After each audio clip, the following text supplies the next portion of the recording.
Hello everyone, welcome back to my channel that is English field. तो friends, ये है हमारी एलटी ग्रेड सीरीज़ जो हमने स्टार्ट कर रखी है, free test series literary terms की, जिसमें बहुत ही स्टैंडर्डाइज पैटर्न है और क्वेश्चंस हैं जो कि आपके एग्ज़ाम की डिमांड है। तो वही आज हम सॉल्व करेंगे और ये हमारी 7 सीरीज़ होगी।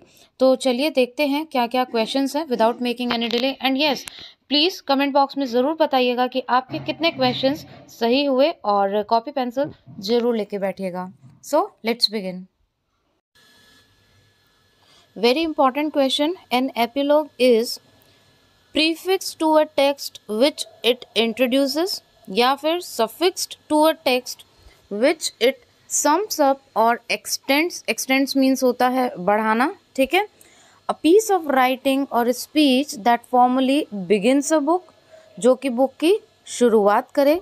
A piece of writing or a speech that bears no relation to the text at hand, या फिर उसका कोई रिलेशन नहीं होता किससे, जो टेक्स्ट होता है उससे। तो देखिए इसका करेक्ट आंसर होगा B, suffixed to a text which it sums up और एक्सटेंड्स। ठीक है, ये प्रीफिक्स सफिक्स है। तो प्रीफिक्स का मतलब क्या होता है, जो पहले जोड़ा जाता है। सफिक्स होता है जो बाद में जोड़ा जाता है, ठीक है। तो एपिलॉग जो होता है वो सफिक्स्ड होता है to a text which it sums up और extend at the end of a work. और अगर हम बात करें प्रोलॉग की, ठीक है, एपिलॉग के साथ ही है, उससे एसोसिएटेड टर्म है, तो यहाँ पे वो भी डिस्कस कर लेते हैं। तो जो प्रोलॉग होता है that is in the beginning of a work, ठीक है। तो वो क्या होता है, बिगनिंग ऑफ अ वर्क, वो शुरुआत में आता है किसी भी टेक्स्ट के, और प्रीफिक्स बाद में आता है। So option B is the correct answer. Eliot uses the term objective correlative in his essay, ठीक है। उनका कौन सा ऐसे था जिसमें एलियट ने ऑब्जेक्टिव कोरिलेटिव टर्म को यूज़ किया। बहुत ही इंपॉर्टेंट क्वेश्चन है और ये क्वेश्चन कई तरीके से पूछा जाता है। तो वो कौन सा ऐसे था उनका, हैमलेट एंड हिज प्रॉब्लम्स। जो ऐसे था वो था हैमलेट एंड हिज प्रॉब्लम्स। और यहाँ पे देखेंगे हम, हैमलेट दिया हुआ है हमें, तो बी आपका करेक्ट आंसर होगा। मैं आपको बता दे रही हूँ, आप चाहो तो आप नोट भी कर सकते हो। इसीलिए मैं हमेशा बोलती हूँ कि पेन कॉपी लेके बैठा करिए, जिससे कि कुछ इंपॉर्टेंट चीज़ें हो, क्योंकि सिर्फ हम यहाँ पे क्वेश्चन के आंसर से डिस्कस नहीं करते, उससे को रिलेटेड जो भी चीज़ें होती है वो भी डिस्कस करते हैं। तो हैमलेट एंड हिज प्रॉब्लम्स, ये इसका ऐसे था। और दूसरी चीज़, the term was first used by Washington. किसने फर्स्ट टाइम यूज़ की थी इसको, इस टर्म को किया था वॉशिंगटन इन अबाउट 1840, ठीक है, in about 1840। Objective correlative. What is a mock heroic poem? A mock heroic poem is mocks at heroic pretensions in poets and critics, ठीक है। mocks heroism and exaggerated virtue in all epics. Exaggerated means बढ़ा चढ़ा के बताना. Uses a heroic style to deride airs and affectations. Uses a mocking style to deride heroes and hero worship, ठीक है। तो mock heroic poem होती क्या है, सी आपका करेक्ट आंसर होगा। It uses a heroic style to deride airs and affectations, ठीक है। तो C would be the correct answer. This is also very important term, mock heroic. Now in drama an aside is addressed, ठीक है। किसको address किया जाता है इन drama. तो सबसे पहले तो आपको असाइड का मतलब पता होना चाहिए। दूसरी एक इम्पॉर्टेंट बात मैं ये बताना चाहूँगी यहाँ पे कि look at the pattern of question we have included. Pattern of question ये है कि आपको किसी भी टर्म का कंसेप्ट क्लियर होना चाहिए, सो दैट किसी भी लैंग्वेज में आ जाए, then you will be able to answer those questions. अगर आप रट के करते हो तो कहीं ना कहीं एग्जाम में आपको प्रॉब्लम फेस करनी पड़ सकती है, क्योंकि पैटर्न ऑफ क्वेश्चन, जो क्वेश्चन आपको सामने स्क्रीन पे दिखाई दे रहा है, सेम इसी टाइप के क्वेश्चंस आपको एग्जाम में देखने को मिले होंगे अगर आप पिछले पेपर उठा के देखें तो the way competition is increasing, in the same way you have to increase और develop the pattern of preparation. तो उसके हिसाब से आप करोगे तो बिल्कुल चीज़ें आपके लिए आसान होंगी। और यहाँ पे भी इस टेस्ट सीरीज़ में इसीलिए मैंने इसको साथ के साथ स्टार्ट किया है, जिससे कि जितने ज़्यादा आप MCQ सॉल्व करोगे, जितने ज़्यादा पैटर्न ऑफ क्वेश्चन आपके नज़रों के सामने से निकलेंगे, उतना ज़्यादा बूस्टअप होगे। ओके, नाउ सी, किसको एड्रेस किया जाता है, मोस्ट इंपॉर्टेंट आपको वो टर्म पकड़नी है। तो एलिमिनेशन मेथड अप्लाई करो, एक में हम करेंगे, नहीं तो वेस्टेज ऑफ टाइम, वो भी हमें ध्यान में रखना है। By the protagonist to his her antagonist, ये तो बिल्कुल भी नहीं है, ठीक है। फिर सी में दिया है by the playwright to the audience, तो प्ले राइट के द्वारा तो होता ही नहीं है। फिर to the actors of the stage, actor of the stage, जो स्टेज पे दूसरे एक्टर्स होते हैं उनको एड्रेस नहीं होता है, ठीक है। अब होता किसको है, to an audience by an actor, जो एक्टर होता है वो ऑडियंस को एड्रेस करता है। तो ए आपका करेक्ट आंसर है। देखते हैं कैसे। Address to an audience by an actor, the word so spoken are not meant to be heard, और जो डायलॉग, जो वर्ड्स उसके द्वारा डिलीवर किए जाते हैं वो सुनाई नहीं देते जो बाकी एक्टर स्टेज पे प्रेजेंट होते हैं। क्यों? क्योंकि वो ऑडियंस को एड्रेस करके एक्टर बोलता है। राइट, आई होप आपको ये क्लियर हो गया होगा। ए इज द करेक्ट आंसर, ठीक है, ए ऑप्शन इसका करेक्ट होगा। Which of the following statements best describes the term deconstruction, deconstruction को इनमें से कौन सा स्टेटमेंट अच्छे से डिस्क्राइब करता है। ऐसे ही क्वेश्चन आपको देखने को मिलेंगे और आज हमने ऐसे ही क्वेश्चंस इंक्लूड किए हैं जिससे आपकी हैबिट डेवलप हो। देखिए, डीकंस्ट्रक्शन की थ्योरी किसने दी थी, जैक्स डेरिडा ने। डीकंस्ट्रक्शन टर्म को अगर आपको समझना है तो मैंने मेरे चैनल पे बहुत अच्छे से इस वीडियो को अपलोड किया हुआ है, आप देख सकते हैं डीपली। इससे कोई भी क्वेश्चन आता है तो उससे बाहर बिल्कुल नहीं आएगा। अब देखते हैं क्या कहती है डीकंस्ट्रक्शन की theory. It seeks to expose the problematic nature of centred discourses, ठीक है। तो ए जो है वो आपका करेक्ट आंसर होगा। डीकंस्ट्रक्शन थ्योरी बोलती है कि किसी भी चीज़ को तोड़ के या डिवाइड करके आप अच्छे से उसको समझ सकते हैं, ठीक है। कोई चीज़ को अगर आप डिवाइड करते हो, डीकंस्ट्रक्ट करते हो, तो आपको वो अच्छे से समझ में आती है कि वो कैसे बनी, क्या क्या उसके पीछे थीम थी। तो ये होती है डीकंस्ट्रक्शन थ्योरी। इसीलिए लिखा है it seeks to expose the problematic nature of centred discourses. So A is the correct answer. Lexis refers to, lexis क्या रेफर करता है, क्या होता है लेक्सिस? ऑल वर्ड फॉर्म्स, जितने भी वर्ड फॉर्म्स होते हैं हैविंग मीनिंग, उसकी कोई ना कोई मीनिंग होती है, और ग्रामेटिकल फंक्शन, या फिर उसके ग्रामेटिकल फंक्शंस भी होते हैं। बाकी ऑप्शंस में आपको दिया, हिस्ट्री ऑफ वर्ड्स हो नहीं सकता, study of select word form ये भी नहीं हो सकता, सिलेक्शन ऑफ वर्ड्स ये होगा नहीं। उसकी कोई मीनिंग होती है और उसका ग्रामेटिकल फंक्शन होता है उन वर्ड फॉर्म्स का। Okay, so that is called Lexus. This is the most important question.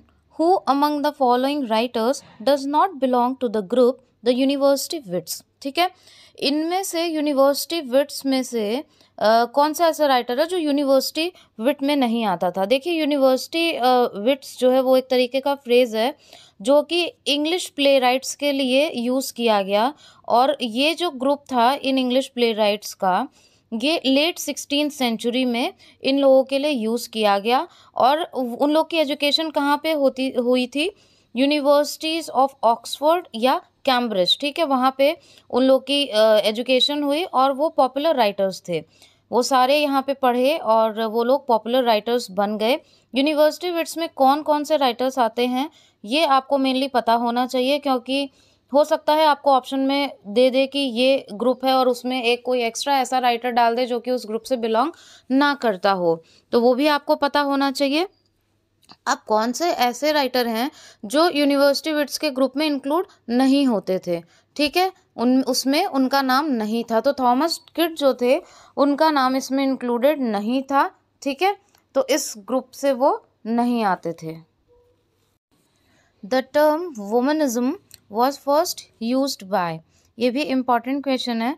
जो वुमनिज्म टर्म है फर्स्ट किसने यूज़ की? तो आपका डी ऑप्शन करेक्ट आंसर होगा, एलिस वॉकर ने यूज़ की, ठीक है, वुमेनिज्म टर्म किसने यूज़ की? एलिस वॉकर ने। और अगर हम ईयर की बात करें तो इन 1979 इन हर स्टोरी क्या शॉर्ट स्टोरी थी कमिंग अपार्ट। ठीक है, किस में यूज़ किया अगर पूछा जाए तो इन हर शॉर्ट स्टोरी कमिंग अपार्ट। और ईयर पूछा जाए अगर आपसे तो 1979 किसने यूज़ किया इस टर्म को? तो फर्स्ट टाइम किसने यूज़ किया? तो आपका आंसर होगा एलिस वॉकर। ठीक है, तो ये 3 क्वेश्चन यहाँ से बनते हैं। ईयर आपको याद रखना है 1979, ये भी इम्पॉर्टेंट हो सकता है। और मेरे पास में कुछ कमेंट आए थे कि मैम ईयर कैसे याद रखें, तो ये भी बहुत ईजी है। मैं एक वीडियो बनाऊंगी जिसमें ट्रिक से आप ईयर्स याद रख सकते हो, तो उसके बारे में तो हम यहाँ पे अभी बात नहीं करेंगे। आइए देखते हैं next question. Romanticism was liberalism in literature, who said this? ये किसने बोला कि रोमांटिसिज्म लिबरलिज्म इन लिटरेचर है? ठीक है, तो विक्टर का ये स्टेटमेंट है, विक्टर ने बोला। और विक्टर कौन है? वो एक फ्रेंच पोएट हैं, नॉवेलिस्ट हैं और ड्रामेटिस्ट हैं। ठीक है, विक्टर एक फ्रेंच पोएट, नॉवेलिस्ट और ड्रामेटिस्ट भी थे। आइए देखते हैं next question. Who of the following is known for aphoristic prose style? ठीक है, aphoristic prose style, इसका करेक्ट आंसर होगा बेकन। डी इसका करेक्ट आंसर होगा। बेकन ने ही जो है अफोरिस्टिक स्टाइल को अपनाया और उसी में उनके एसेज आपको देखने को मिलेंगे। अगर हम बात करें एलटी की या पीजीटी में भी है ये, और एलटी के सिलेबस में भी इनसे 2 एसेज हैं, ऑफ ट्रूथ ऑफ स्टडीज़।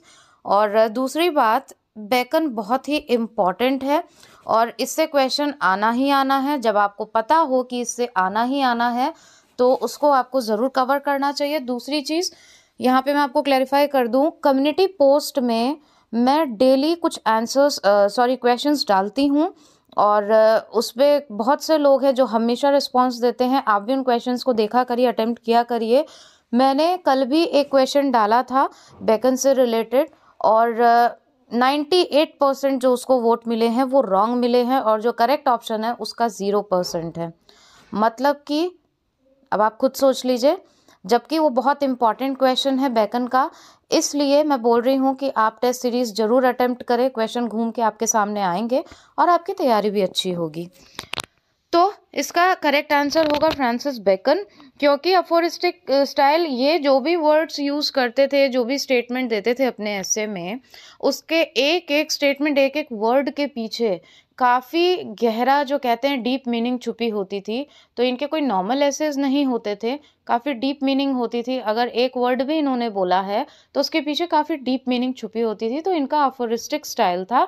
और अगर आपने पढ़ा हो इनका ऐसे तैयार किया हुआ हो तो प्लीज़ मुझे कमेंट बॉक्स में ज़रूर बताना। नाउ नेक्स्ट देखते हैं, the principles of literary criticism. ठीक है, the principles of literary criticism is a famous work of IA. Richard. IA. Richard का फेमस वर्क है ये और बहुत ही इंपॉर्टेंट क्वेश्चन है। आइए देखते हैं next question. Verse that has no set theme. ठीक है, verse that has no set theme, no regular metre, rhyme और स्टैंजा पैटर्न इज कॉल्ड। जिसमें कोई सेट थीम नहीं होती, कोई रेगुलर मीटर नहीं होता, कोई राइमिंग नहीं होती और कोई फिक्स स्टैंजा पैटर्न नहीं होता, उसे हम क्या बोलते हैं? तो वो फ्री वर्स कहलाता है। ठीक है, इंपॉर्टेंट क्वेश्चन है ये, फ्री वर्स कहलाता है। What is one of the longest types of poem? ठीक है, longest हो, which has been around for thousand of years, जो थाउजेंड ऑफ ईयर्स पुरानी हो। ठीक है, तो वो कौन सी हो सकती है? तो एपिक पोएम होगा। ठीक है, आपको पता है जो एपिक पोइट्री होती है, an epic poem is a long narrative poem that is usually about heroic deeds, किसी ना किसी हीरोइक डीड्स पे जो महान कार्य होते हैं उन पे बेस्ड होती है, या फिर कोई ऐसे इवेंट्स होते हैं वो उसमें डिस्क्राइब किए जाते हैं, and that are significant to the culture of the poet. ठीक है, तो इसका जो करेक्ट आंसर होगा वो होगा epic poem. So this is the correct answer ये लॉन्ग नरेटिव पोएम होती है और इसे कई बार क्वेश्चंस आते हैं, तो ये भी बहुत इंपॉर्टेंट टर्म है। A long lyric poem, serious in subject matter, elevated in style, elaborated in its stanza structure is। हमेशा आपको जो ऑप्शंस दिए रहते हैं उनमें से कंपेयर किया करो। कई बार गलती क्या होती है, ओड क्या होता है, अरे हमें पता है हमने टिक लगा दिया और उसमें उससे ज़्यादा रिलेवेंट कोई दूसरा ऑप्शन भी दिया हो सकता है, क्योंकि कुछ कुछ वो मैच करते हैं कंसेप्चुअल बेस पे। इसलिए हमेशा ध्यान से अटेम्प्ट करना चाहिए। ये कुछ माइनर मिस्टेक होती हैं जो हमसे हो जाती हैं और बाद में रियलाइज़ होता है कि नहीं, इसमें तो ये भी ऑप्शन दिया हुआ था। तो इसका जो करेक्ट आंसर होगा वो होगा सी। क्यों होगा C? An ode, long lyric poem, serious in subject matter. अब देखिए, जो ओड होता है वो होता है लॉन्ग लिरिक पोएम, उसको गाया जाता है, it is meant to be sung having a serious subject matter, ठीक है। वहीं पे एलिजी क्या होती है, ये एक सैड पोएम होती है जिसमें सॉरो को एक्सप्रेस किया जाता है, जो कोई पर्सन डेड है उसके लिए, ठीक है। तो वो एलिजी होती है। लैमेंटेशन उसमें आपको देखने को मिलेगा, सॉरो मिलेगा, ग्रीफ मिलेगा। और यहीं पे अगर हम लिरिक की बात करते हैं तो जो लिरिक है वो हमेशा पर्सनल इमोशंस को एक्सप्रेस करता है। और किसी लिरिक होता क्या है, लायर से ही आया है, तो काइंड ऑफ म्यूजिकल इंस्ट्रूमेंट और लायर, ठीक है। तो वो आपका लिरिक हो गया। तो आप खुद ऑप्शन चेक करके देखो कौन सा ऑप्शन करेक्ट होगा। ड्रामेटिक मोनोलॉग तो इससे बिल्कुल भी मैच ही नहीं होता है, क्योंकि वो लॉन्ग होता है और रिवील्स अ कैरेक्टर्स थॉट्स। ड्रामेटिक मोनोलॉग करता क्या है, किसी कैरेक्टर के थॉट्स को रिवील करता है, उसकी फीलिंग्स को रिवील करता है, दर्शाता है। रिवील करना मतलब दर्शाता है। तो इसका जो करेक्ट आंसर होगा वो ओड ही होगा, ठीक है। और एलिजी, लिरिक, जो भी अभी चीज़ें मैंने आपको बताई वो बहुत इंपॉर्टेंट है, सारे ही टर्म्स, ठीक है। एलिजी सैड पोएम होती है और सॉरो को एक्सप्रेस करती है। लायर जो होता है वो पर्सनल इमोशंस को एक्सप्रेस करता है विद म्यूजिकल इंस्ट्रूमेंट। और जो ड्रामेटिक मोनोलॉग होता है वो कैरेक्टर के खुद के जो थॉट्स, फीलिंग्स या इमोशंस होते हैं उसको एक्सप्रेस करता है। So correct answer would be an ode. Language which seems smooth, pleasant and musical to the ear is termed as, ठीक है। प्लेजेंट मतलब जो आपको अपीलिंग लगे, जो आपके कानों को सुहाए। स्मूथ, ये सारे सिनोनिम्स ही हैं। म्यूजिकल टू द ईयर एक होती है हार्श, इसमें एक वर्ड और आता है हार्श, तो वो प्लेजेंट नहीं होता है बिल्कुल भी, ठीक है। HARSH, harsh, hard. तो ये क्या है, ये प्लेजेंट है, इसी का उल्टा अनप्लेजेंट, ठीक है। लेकिन यहाँ पे प्लेजेंट की बात हुई है तो हम क्या बताएंगे, यूफोनी। ईयर से आप याद रख सकते हो इसको, यूफोनी मतलब जो आपको सुनने में अच्छा लगे, प्लेजेंट लगे, दैट इज कॉल्ड यूफोनी। तो यहाँ पे लैंग्वेज दे दिया, लैंग्वेज विच सीम स्मूथ, ठीक है। इस टाइप के क्वेश्चंस आते हैं, ऐसा नहीं है कि बहुत टफ आते हैं, but concept should be clear. Now move on to next question. A standard sonnet is a poem of, ठीक है। अब स्टैंडर्ड से आप कंफ्यूज मत हो जाइएगा, सोनेट के बारे में ही पूछा है। A standard sonnet is a poem of कितना, 14 लाइन्स का सोनेट होता है, ठीक है, ऑक्टेव सेस्टेट में डिवाइडेड। तो ये क्या होता है, सोनेट का फॉर्म होता है, 14 लाइन्स का होता है। सोनेट से रिलेटेड पूरा वीडियो, एक एक क्वेश्चंस उसमें डिस्कस किए गए हैं डिटेल में, आप जाके देख सकते हो, बहुत ही अच्छे से एक्सप्लेन किया गया है। I will provide you link in description box. जब भी मैं बोलती हूँ I will provide you link in description box, तो उसको ज़रूर से चेक किया करिए, क्योंकि उसमें से आपको बहुत सारे क्वेश्चन मिल जाएंगे, आपका कंसेप्ट क्लियर हो जाएगा, ठीक है। चलिए देखते हैं नेक्स्ट क्वेश्चन। अब देखिए, lyrical poetry refers to, concept clear है तो ना तो आपको क्वेश्चन को समझने में ज़्यादा टाइम लगेगा, तुरंत आपका आंसर आपके सामने होगा। अगर आपने रटा है तो थोड़ी सी प्रॉब्लम हो सकती है।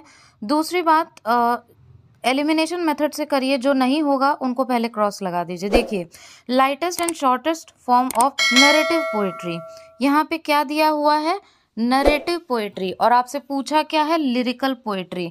तो ये नरेटिव पोइट्री तो नहीं हो सकता, तो ए ऑप्शन आपका क्या हो गया, वैसे ही कैंसिल हो गया, क्योंकि जो नरेटिव फॉर्म होता है, नरेटिव पोइट्री होगी, वो बैलेड होगा। Ballad could be the lightest and shortest form of narrative poetry. ठीक है, अब शॉर्ट पोएम, शॉर्ट होती है lyrical poetry written in rapid and irregular metre, fit to be sung और रिसाइटेड। अब यहाँ पे आ गया फिट टू बी संग और रिसाइटेड, आप समझ जाओ लिरिकल की ही बात है। ये है हमारा लिरिकल पोइट्री, बी हमारा करेक्ट आंसर है। फिर भी हम दूसरा ऑप्शन भी देखेंगे, poems dealing with one great complex action. Dealing with great complex action मतलब कि यहाँ पे कुछ हीरोइक डीड्स वगैरह की बात होगी, और in a lofty style and in fullness of detail. Fullness of detail आपको कहाँ पे मिलेगी, आपको मिलेगी एपिक में। ठीक है, तो क्योंकि वो लॉन्ग नरेटिव पोइट्री होती है, लॉन्ग पोएम होती है, और इसमें दिया भी है कि one great complex action fullness of detail, detail में होगी, इसका मतलब वो पोएम क्या होगी, लॉन्ग होगी। तो हमारा जो करेक्ट आंसर होगा वो होगा short poem fit to be sung और recited. So B is the correct answer. So friends, I hope आपको क्वेश्चन समझ में आए होंगे। If you have any of the question और confusion you can comment in comment box.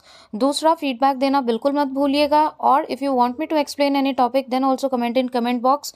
मुझे आपके comments का हमेशा इंतजार रहता है, and I try my best कि मैं आपके सारे क्वेश्चंस का आंसर दे सकूं, या फिर उन क्वेश्चंस को वीडियो में इंक्लूड कर सकूं। आज आपको आपके Q&A का एक वीडियो ज़रूर मिलेगा, बिकॉज टुडे इज संडे, तो आप उसको ज़रूर देखिएगा। बाकी LT ग्रेड का जो लिटरेचर है वो भी हम इस पे कवर कर रहे हैं, लाइन बाय लाइन कवर कर रहे हैं।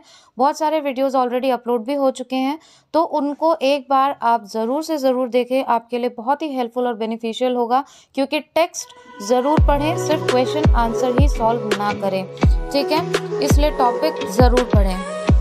मिलते हैं फिर से LT की लिटरेरी टर्म्स की दूसरी सीरीज़ के साथ, जो होगी हमारी 7th series. Thank you so much for watching and giving your precious time.